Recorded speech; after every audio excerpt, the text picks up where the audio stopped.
Oh, LeBron made a comment about the Brooklyn Nets, and people were essentially like saying like this is the greatest ensemble of talent. KD, Kyrie Irving, and Kevin Durant. I mean, KD, Kyrie Irving, and James Harden all put together, the greatest ensemble of talent.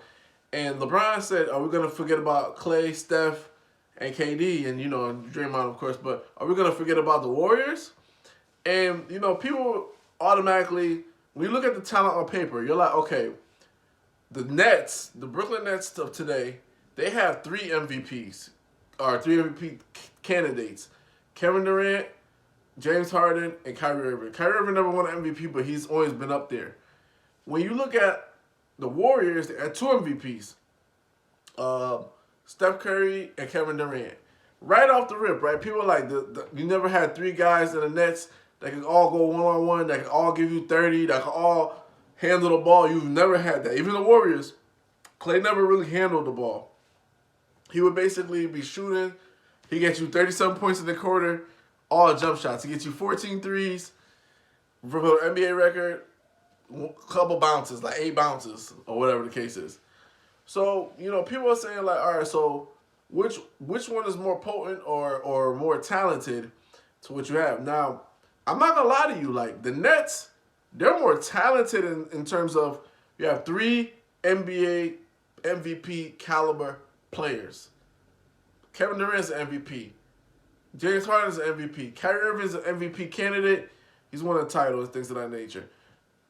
However, I think where people are getting messed up is like, which team is more lethal?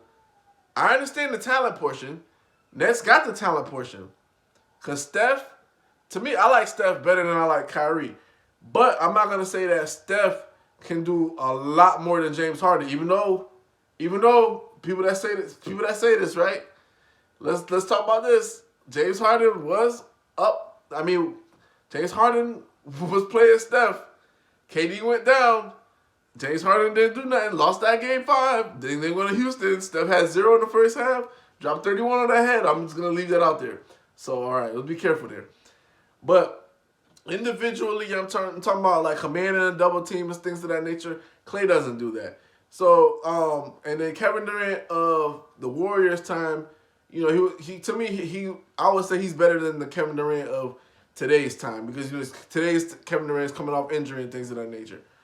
But in terms of team-wise, we didn't really necessarily see that the Warriors kept giving up 124 points or whatever the case is. So defensively, the Warriors were a better team.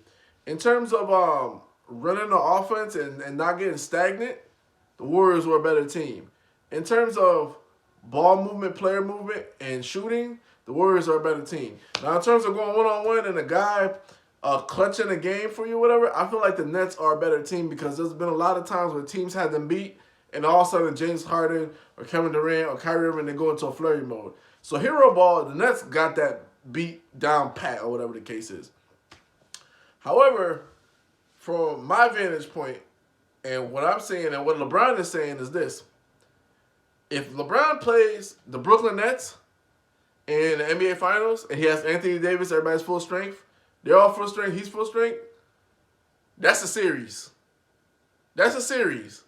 All right, that's a series. That's a 6 to 7 game series. LeBron's not getting swept at all. He's not getting swept.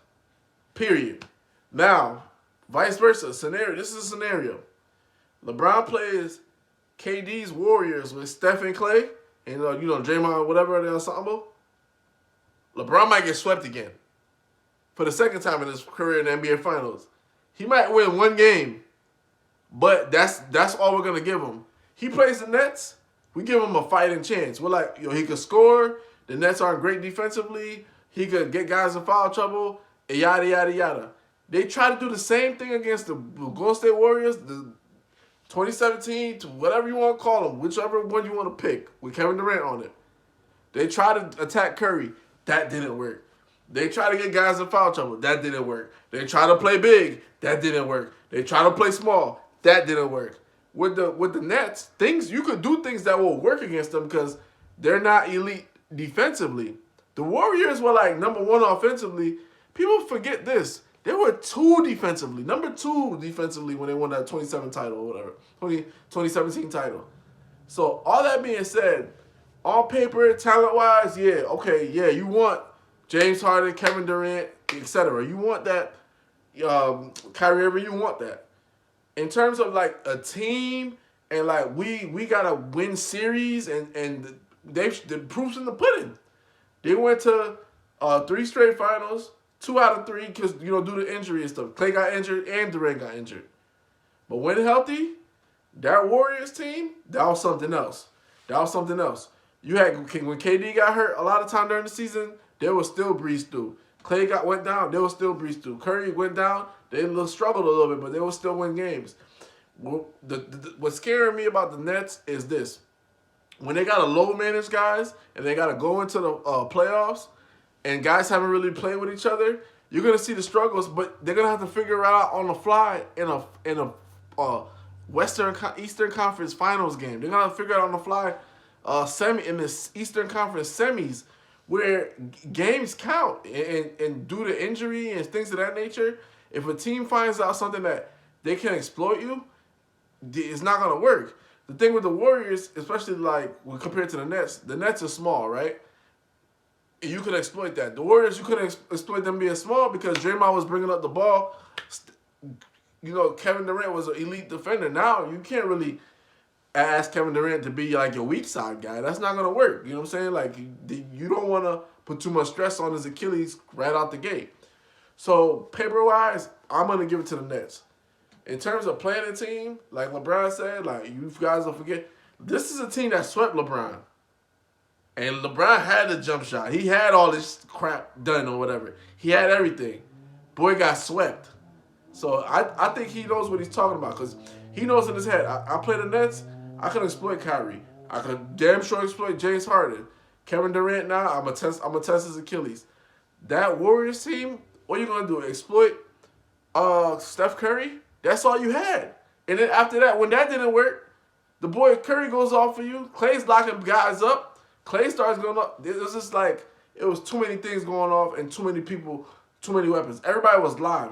When you look at the Nets, everybody's not live. Even though James Harden is averaging like a lot of assists, everybody's not live. The only reason why it feels like they're gelling and stuff is because you have 3 guys that command a double team.